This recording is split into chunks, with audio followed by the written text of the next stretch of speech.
Hello students, मैं राकेश फिर से आपका स्वागत करता हूं अपने यूट्यूब चैनल पे। तो मैं आज लेकर के आया हूं आप लोगों के लिए एक चैप्टर जिसका नाम है वर्गीकरण, जिसे इंग्लिश में क्लासिफिकेशन कहते हैं।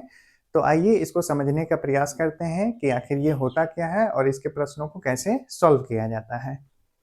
तो जैसा कि आप देख पा रहे होंगे, मैंने लिखा है दिए गए किसी समूह से भिन्न शब्दों, अक्षरों या अंकों को अलग करना वर्गीकरण कहलाता है। एक समूह दिया रहता है, उस समूह में से एक जो मेरा ऑप्शन रहता है वो अलग रहता है, यानी उन बाकी ऑप्शनों से वो मेल नहीं खाता है, वो बिल्कुल अलग होता है। उसी को छांटने को हमको प्रश्न में दिया जाता है और वही मेरा आंसर बनता है। तो देखिए, इसे हम एग्जाम्पल के थ्रू और बेहतर तरीके से समझ सकते हैं। ये दो एग्जाम्पल हमने लिया है। पहले एग्जाम्पल में देखिए 4 ऑप्शंस हैं मेरे।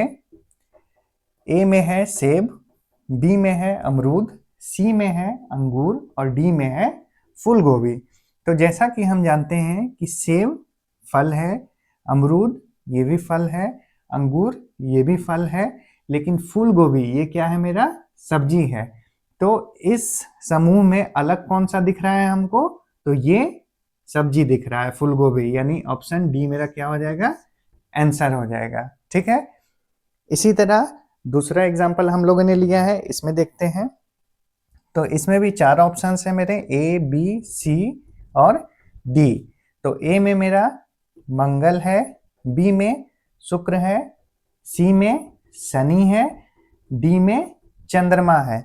तो जैसा कि हम जानते हैं कि मंगल मेरा एक ग्रह है, शुक्र मेरा ये भी ग्रह है, सी शनि ये भी मेरा ग्रह है, लेकिन चंद्रमा ये मेरा ग्रह नहीं है, ये उपग्रह है। चंद्रमा क्या है, उपग्रह है। तो ये उपग्रह ये ग्रह वाले श्रेणी से बिल्कुल भिन्न है, इसीलिए मेरा आंसर क्या हो जाएगा, डी चंद्रमा, ये मेरा आंसर हो जाएगा। चलिए हम लोग कुछ और एग्जाम्पल के थ्रू इसे और बेहतर तरीके से समझने का प्रयास करते हैं। तो चलिए, हम लोगों ने 2 और उदाहरण लिए हैं, तीसरा और चौथा। तो थर्ड एग्जाम्पल में क्या है, ए 15, बी 19, सी 25 और डी 21। तो इसमें देखिए, इसमें से कौन सा अलग है जो इस श्रेणी से संबंधित नहीं है, उसे हमें छांटना है। तो मुझे तो ये लग रहा है 15, 19, 21, 25। तो 15 मेरा किसी का स्क्वायर नहीं है, 19 भी नहीं है, 21 भी नहीं है, लेकिन 25 जो है वो 5 का स्क्वायर है, यानी 5 का स्क्वायर 25। 15 मेरा 5 का स्क्वायर नहीं है, किसी का स्क्वायर नहीं है, 19 भी नहीं है, 21 भी नहीं है, ये सिंपल एक नंबर है। ठीक है, इसलिए इस श्रेणी में 25 मेरा अलग है, यही मेरा आंसर सी हो जाएगा। धीरे धीरे क्या है कि आपको प्रश्नों में इसी तरह कंफ्यूजिंग वर्ड्स डाले जाएंगे या अंक डाले जाएंगे या नंबर डाले जाएंगे, जिनको पकड़ना रहता है, और आप जैसे जैसे प्रैक्टिस करिएगा आपका दिमाग खुलते जाएगा और आपको सॉल्व करने का तरीका खुद ब खुद आते जाएगा। फिर देखते हैं नेक्स्ट एग्जाम्पल। इसमें ऑप्शन है मेरा ए ऋग्वेद, बी सामवेद, सी आयुर्वेद, डी यजुर्वेद। तो देखने से तो एक बार में लग रहा है कि सारे तो मेरे वेद वेद वेद वेद वेद ही हैं, लेकिन नहीं, इसमें एक अलग है जो वेद से अलग है। ऋग्वेद हिंदू धर्म का एक ग्रंथ है, पवित्र ग्रंथ। डी सामवेद ये भी मेरा है, डी यजुर्वेद ये भी मेरा एक वेद है, पवित्र ग्रंथ, और सी आयुर्वेद ये मेरा वेद नहीं है, ये क्या है, चिकित्सा से संबंधित है।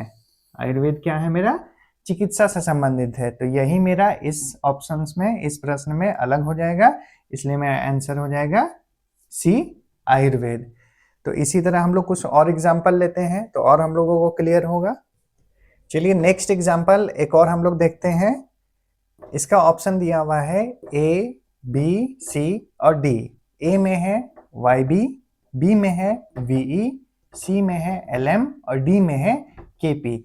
देखने से तो हमें समझ में नहीं आ रहा है कि आखिर किस पैटर्न का इसमें यूज किया गया है, तो अलग हम कैसे छांट सकते हैं। तो इसके लिए हम लोग इंग्लिश अल्फाबेट्स को लिखेंगे। ए, पहले भी मैं आपको बता चुका हूं, C D E F G H I J K L M N O P Q R S T U V W X Y और जेड। देखिए हम लोगों ने इंग्लिश अल्फ़ाबेट को लिख लिया है। अब हमें पकड़ में आएगा कि आखिर इसमें क्या किया गया है। तो पहला ऑप्शन है मेरा वाई बी। तो देखिए वाई और बी एक दूसरे के अपोजिट हैं, इसे लिया गया है। बी ऑप्शन है वी ई।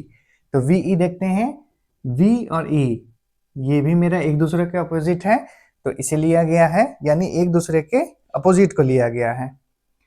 सी मेरा ऑप्शन है एल एम। एल एम देखते हैं, देखिए एल एम ये मेरा एक दूसरे से अपोजिट लेटर नहीं है। डी भी देख लेते हैं, के पी। के पी ये देखिए ये भी एक दूसरे से अपोजिट लेटर है। तो अब हमें समझ में आ गया कि जब तीन ऑप्शन मेरा एक दूसरे के अपोजिट लेटर को लेकर के बना है, तो चौथा जो अपोजिट लेटर नहीं है तो यही मेरा अलग है और यही मेरा क्या हो जाएगा, आंसर हो जाएगा। यानी आंसर इसमें क्या हो जाएगा, सी। इसलिए मैं आपको बोलता हूं कि अल्फाबेट्स के नंबर्स को इस प्रकार से लिखने का प्रैक्टिस आप लोग कर लीजिए और उसे याद कर लीजिए, तो प्रश्नों को सॉल्व करने में आप लोगों को आसानी होगी। चलिए एक और प्रश्न हम लोग लेते हैं, उसे भी समझने का प्रयास करते हैं, तो बहुत हद तक आप लोगों को वर्गीकरण समझ में आएगा। देखिए इस एग्जाम्पल को भी हम लोग सॉल्व करने का प्रयास करते हैं। तो इस एग्जाम्पल में चार ऑप्शंस दिए हुए हैं, ए बी सी और डी। ए में है 6 9 3, बी में है 18 64 10, सी में है 10 25 4 और डी में है 15 81 और 6। तो इसे कैसे बनाया गया है वो मैं आप लोगों को बतलाता हूं। देखिए ऑप्शन ए में क्या है, 6 और 3, 6 माइनस 3 किया गया है और जो भी आंसर मेरा आया है उसका स्क्वायर कर दिया गया है। 6 में से 3 गया तो 3 आया, 3 का फिर स्क्वायर कर देंगे तो मेरा 9 आएगा। ठीक है, बीच में ये 9 आया। इसी तरह बी में देखते हैं क्या किया गया है। बी में भी मेरा 18 में 10 को घटाया गया है, 18 में 10 को घटाया गया है तो मेरा आएगा 8 और फिर 8 का स्क्वायर किया गया है तो मेरा बीच वाला अंक आ जाएगा 64। ठीक है, अब देखते हैं सी में। तो 10 में से 4 घटाएंगे, 10 में से 4 घटाएंगे तो आएगा मेरा 6 और इसका स्क्वायर करेंगे तो आएगा मेरा 36। लेकिन यहाँ पे क्या दिया गया है, 25। अब इसमें भी देख लेते हैं डी में। तो 15 में से 6 को माइनस करेंगे तो आएगा मेरा 9 और इस 9 को स्क्वायर करेंगे तो आएगा मेरा 81। तो यहाँ पे भी 81 है, यानी ऑप्शन ए बी और डी सेम समूह से संबंधित है, सेम पैटर्न पे आधारित है। इसलिए सी मेरा क्या है, इन सब से अलग है, क्योंकि यहाँ पे होना चाहिए था 36, लेकिन यहाँ पे क्या है 25। तो आंसर मेरा क्या हो जाएगा, सी। तो उम्मीद करता हूँ कि आपको क्लासिफिकेशन वर्गीकरण समझ में आया होगा। और अगर आपको मेरा ये वीडियो पसंद आया तो इस वीडियो को लाइक करें और इस तरह के प्रश्नों को आप बुक से सॉल्व करें। तो जैसे जैसे आप सॉल्व करेंगे आपको सॉल्व करने का नया नया तरीका भी समझ में आएगा और प्रश्न को हल करना आपके लिए बहुत ही आसान हो जाएगा। और अगर इससे संबंधित कुछ भी आप पूछना चाहते हैं तो कमेंट में आप पूछ सकते हैं। और मेरे चैनल पर बने रहने के लिए मेरे चैनल को सब्सक्राइब कर लें। और मेरे चैनल में अब तक बने रहने के लिए धन्यवाद, थैंक यू। मिलते हैं नेक्स्ट वीडियो में नेक्स्ट चैप्टर के साथ।